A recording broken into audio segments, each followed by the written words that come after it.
Když někdo zemře, vystaví se úmrtní list a tělo je připraveno k návratu do přírody. Je to tichý, definitivní proces, který má uzavřít jeden lidský život a dát mu klid. Většinou. V případě takzvaného oklahomského bandity Elmera McCurdyho však smrt neznamenala konec, ale spíše začátek dlouhé a bizarní cesty. Jeho tělo nebylo pohřbeno, nebylo oplakáváno a nebylo zapomenuto. Místo věčného odpočinku čekalo Elmera ještě 660 let nechtěného putování, vystavování, zneužívání a omylů. To, co mělo zůstat důstojným pozůstatkem jednoho neúspěšného zločince, se proměnilo v pouťovou atrakci, rekvizitu a kuriozitu. Jeho posmrtný život byl dlouhý, únavný a paradoxně rušnější než ten skutečný. A právě proto se z Elmera McCurdyho stal jeden z nejpodivnějších symbolů americké historie. Muž, který nedokázal najít klid ani po smrti. Pokud se vám podobné příběhy líbí, budu rád za like a odběr kanálu. Elmer McCurdy se narodil roku 1880 v městečku Washington ve státě Maine jako nemanželský syn teprve 17leté Sadie McCurdyové. Jeho příchod na svět byl od počátku obestřen studem a tajemstvím, za jeho otce je považován Sadin bratranec, skutečnost, která byla v tehdejší společnosti natolik skandální, že musela být pečlivě utajena. Aby rodina uchovala zdání cti, byl Elmer vydáván za dítě Sadiných příbuzných. V raném dětství jej vychovával Sadin bratr George se svou manželkou Helen. Právě oni mu poskytli alespoň zdánlivě stabilní domov a snažili se vytvořit iluzi běžného rodinného života. Ta však nevydržela dlouho. V roce 1890 George podlehl tuberkulóze a rodina byla nucena přestěhovat se do Bangoru. Tato změna znamenala pro Elmera nejen vykořenění, ale i zlomový okamžik v jeho životě. Právě v Bangoru se Elmer dozvěděl pravdu o svém původu. Zjistil, že žena, kterou považoval za matku, byla ve skutečnosti jeho tetou a ta, kterou znal jako tetu, byla jeho skutečnou matkou. Role byly záměrně prohozeny, aby se předešlo veřejné hanbě. Pro mladého chlapce to však nebyl akt ochrany, ale hluboká osobní zrada. Tento objev v něm zanechal trvalou stopu. Pocit, že celý jeho dosavadní život byl postaven na lži, se postupně proměnil v hořkost, vztek a vnitřní prázdnotu. Právě v této době Elmer poprvé sahá po alkoholu, zpočátku jako po útěše, později jako po každodenní berli. Závislost, která ho bude pronásledovat po celý život, se tak zrodila nikoli z rozmaru, ale z bolesti studu a pocitu, že nikam skutečně nepatří. Po opilecké rvačce v baru byl ještě dospívající Elmer poslán k dědečkovi, který se ho pokusil nasměrovat k usedlejšímu a poctivějšímu životu. Zařídil mu učňovské místo instalatéra, řemeslo, které v té době nabízelo jistotu, pravidelný příjem i společenský respekt. Elmer byl zručný a práce mu šla od ruky. Poprvé v životě se zdálo, že by mohl mít budoucnost, která nebude poznamenaná studem, tajemstvími a alkoholem.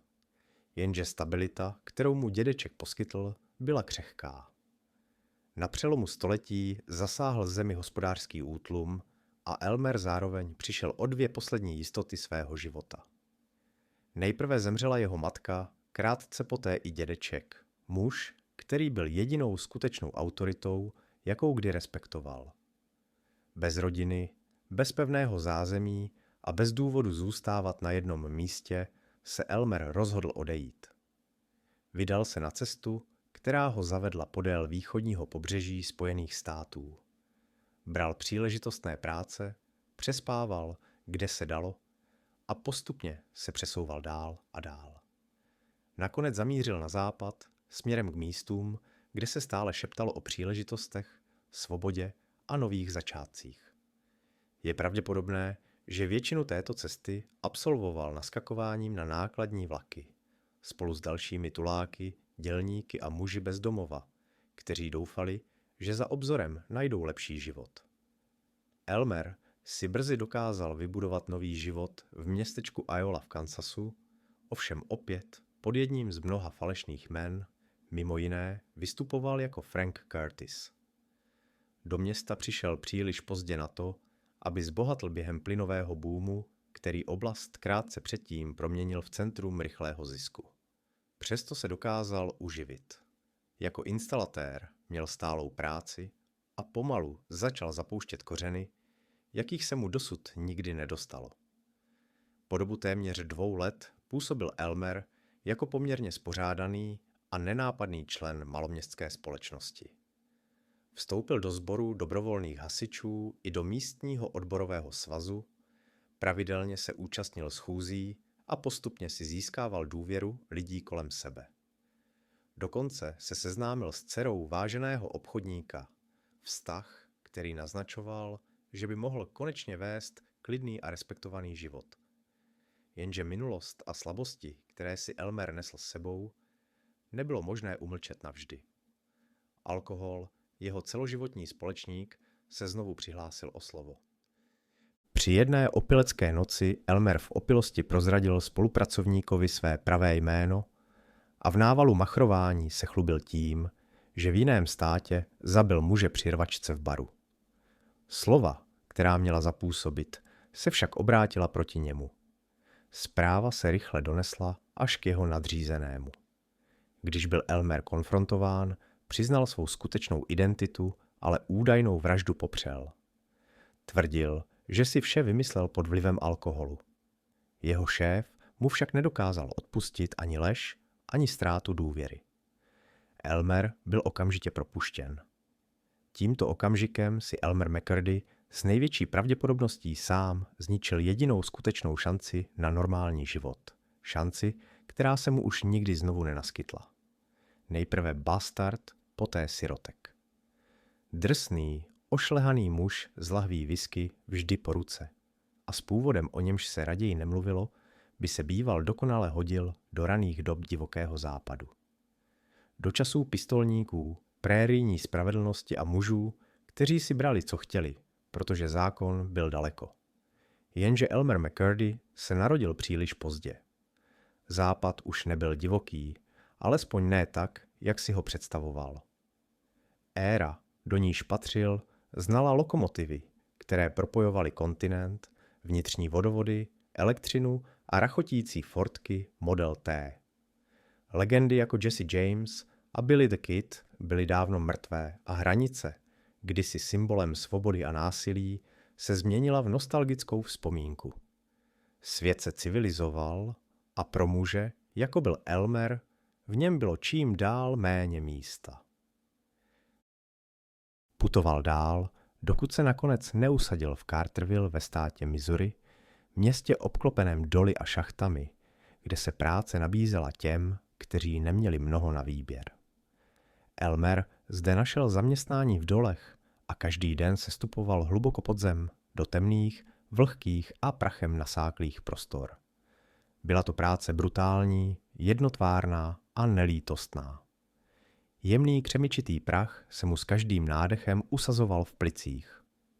Zpočátku šlo jen o únavu a přetrvávající kašel, ale brzy se dech zkracoval, síly ubývaly a tělo začalo selhávat. Elmer onemocněl hornickou silikózou, vážným a nevyléčitelným plicním onemocněním, způsobeným dlouhodobým vdechováním prachu v dolech. Plíce se postupně poškozovaly, ztrácely svou pružnost a schopnost zásobovat tělo kyslíkem. Dušnost se objevovala i při malé námaze a každý den v šachtě nemoc dál zhoršoval. V té době byla silikóza mezi horníky běžná a často smrtelná. Tichý rozsudek nad muži, jejich práce je pomalu dusila zevnitř. Elmerovo tělo se opotřebovávalo stejně rychle jako jeho naděje. Každý další den v dole mu bral nejen síly, ale i představu, že by ještě někdy mohl začít znovu. Roku 1907 učinil Elmer další pokus uniknout vlastnímu životu. Vstoupil do armády a byl přidělen na Fort Leavenworth v Kansasu. Sloužil u 3. pěchoty, roty E, v kulometném oddílu. V armádě našel řád, rutinu a dočasný smysl. A také nový zájem. Fascinovaly ho výbušniny, zejména nitroglycerin, jejich síla a ničivý potenciál. V roce 1910 byl Elmer čestně propuštěn. Výslužné, které obdržel, mu však dlouho nevydrželo. Ve městě Saint Joseph v Missouri jej rychle propil. O několik týdnů později byl spolu s kamarádem z armády zatčen pro podezření z přípravy vloupání do trezoru. U sebe měli téměř vše potřebné, nástroje, vybavení, plány. Chyběla jen zápalná šňůra. Elmerova policejní fotografie z tohoto období je jediným snímkem, který byl za jeho života pořízen. Obvinění nakonec neobstálo díky obratné obhajobě, ale pobyt ve vězení na Elmera silně zapůsobil. Právě zde se seznámil se spoluvězněm Walterem Jarrettem. Ten svým bratrům líčil Elmera jako zkušeného odborníka na výbušniny, muže, který dokáže otevřít jakýkoliv trezor. Tato pověst se brzy stala osudovou. Roku 1911 se Elmer spolu s bratry Jarrettovými pokusil o ozbrojené přepadení vlaku společnosti Iron Mountain. K otevření palubního trezoru byly zapotřebí 4 nálože dynamitu. Jedna strana vagónu byla doslova odstřelena, ale výbuchy vytvořily více škody než užitku. Teplo roztavilo stříbrné mince uvnitř trezoru a slilo je dohromady do bezcenné hmoty. Lupiči si mezi sebou rozdělili pouhých $450. Další pokus následoval v Citizen State Bank v Chautauqua v Kansasu. Ani tentokrát Elmer nedokázal trezor otevřít, a to navzdory použití silné dávky nitroglycerinu. Kořist činila žalostných $150, které si rozdělili 3 muži. Dne 4. října 1911 měl přes Okesu v Oklahomě projet vlak společnosti MKT převážející $400 z licenčních poplatků za půdu kmene Osagů. Kdyby se loupež podařila, šlo by o jednu z největších v dějinách Spojených států. Jenže Elmer a jeho společníci nastoupili do špatného vlaku. Uprchli s tím, co bylo po ruce. Demižony whisky, sudy piva, hodinkami, pistolí, kabátem a $46 v hotovosti. Zpráva o spackané loupeži Elmera nakonec dostihla ve chvíli, kdy se ukrýval v seníku nedaleké farmy a popíjel uloupenou whisky. Podle jedné verze ho udal jeden z kompliců. Dne 7. října byl Elmer McCurdy po hodinovém obléhání střelen do hrudi a zabit při zásahu policie. Alespoň tak zní nejrozšířenější verze příběhu. Ne však jediná. Elmerovo tělo bylo převezeno do pohřebního ústavu Josepha Johnsona, kde podstoupilo pitvu a balzamaci. Použité množství arzenu bylo tak vysoké, že tělo zůstalo toxické na dotek po více než 60 let. Smrt se však ukázala být pouze začátkem. Nebyl nikdo, komu by bylo možné zavolat. Žádná rodina, žádný pohřeb. Tělo zůstalo roky nevyzvednuté a pomalu se mumifikovalo na vzduchu. Proč nebylo pohřbeno, zůstává nejasné. Jisté je jen to, že se stalo objektem morbidní zvědavosti místních, kteří chodili do pohřebního ústavu Elmera pozorovat. Roku 1916 se objevili 2 muži z Great Patterson Carnival Shows. Jeden z nich tvrdil, že je Elmerovým odcizeným bratrem. Podvod se podařil. Elmer McCurdy vstoupil do světa kočovných karnevalů, vystavován od Arkansas City až po západní Texas a dál. V roce 1922, když se cirkusové panoptikum nacházelo ve státě Washington, změnil Elmer McCurdy znovu majitele. Jeho mumifikované tělo získal Louis Sony poté, co jej jeden z kejklířů nabídl jako zástavu za nesplacenou půjčku. Sony byl podnikatel, showman a majitel Wax Museum of Crime, muzea voskových figur zobrazujících slavné zločince, bandity i americké prezidenty. Elmer do této sbírky zapadl dokonale. Sony jej přejmenoval na oklahomského banditu a zařadil do putovní výstavy, která se v roce 1922 připojila k transkontinentálnímu pěšímu závodu, mediální senzaci své doby. Elmerovo tělo se tak znovu vydalo na cestu napříč Amerikou, tentokrát už bez jakékoliv identity, proměněné v pouhou atrakci. Po Louisově smrti podnik i tělo zdědil jeho syn.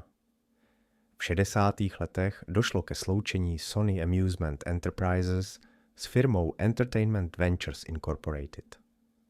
V tomto období byl Elmerův znetvořený pozůstatek využit jako reklamní rekvizita pro exploatační film Narkotik. Kromě občasných kancelářských žertů však o Elmera nikdo zvláštní zájem nejevil. Jeho tělo bylo odloženo do zadní skladovací místnosti, kde roky leželo zapomenuté, pokryté prachem a mlčením. Roku 1968 zakoupili Elmera dva provozovatelé muzea voskových figur a umístili ho do strašidelného domu v Long Beach v Kalifornii. Návštěvníkům byl představen pod novým jménem Tisíciletý muž. Nikdo netušil, že jde o skutečné lidské tělo.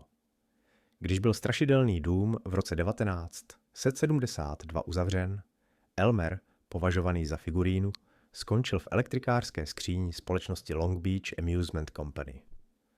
Odtud byl později natřen fluorescenční oranžovou barvou a oběšen na oprátce jako lekačka v atrakci Love in the Dark v zábavním parku New Pike. Visel tam jako groteskní dekorace, anonymní a bezejmenný, zatímco kolem projížděly generace návštěvníků. Dne 8. prosince 1976 natáčel produkční štáb populárního televizního seriálu The $6 Million Man scény k epizodě s názvem Carnival of Spice v zábavním areálu The Pike. Kulisy opuštěného lunaparku, plné strašidelných atrakcí a zaprášených rekvizit, poskytovaly ideální prostředí pro natáčení.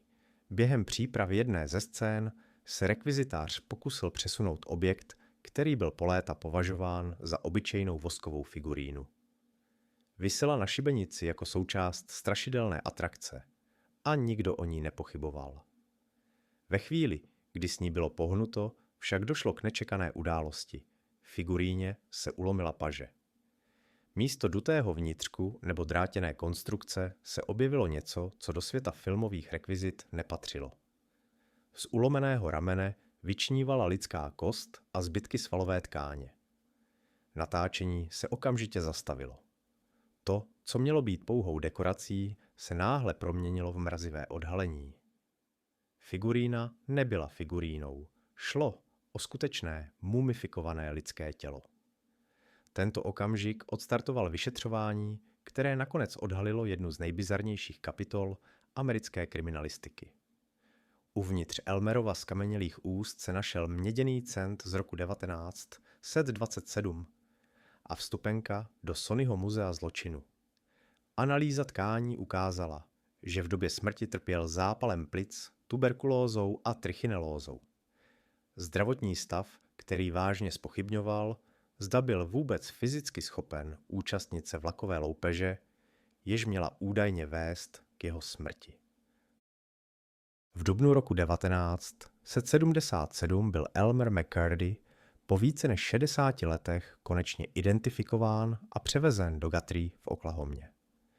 Po desetiletích putování, vystavování a zneužívání byl pohřben na hřbitově Summit View, vedle proslulého bandity Billa Doolina.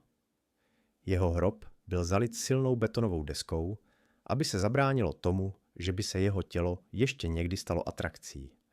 A přesto ani tento okamžik nepřinesl úplné uzavření. Ukázalo se, že Elmerovo tělo není celé. Chyběla dolní čelist. Kam se ztratila, kdo ji vzal a kdy, se už s největší pravděpodobností nikdy nedozvíme. Možná je to příznačné.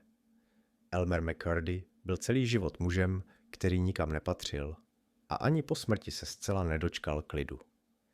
Jeho příběh tak nekončí jasnou tečkou, ale tichou, znepokojivou pauzou. Připomínkou toho, jak snadno se může člověk ztratit v cizích rukou a jak dlouho může trvat, než mu svět dovolí alespoň spočinout v zemi. s ním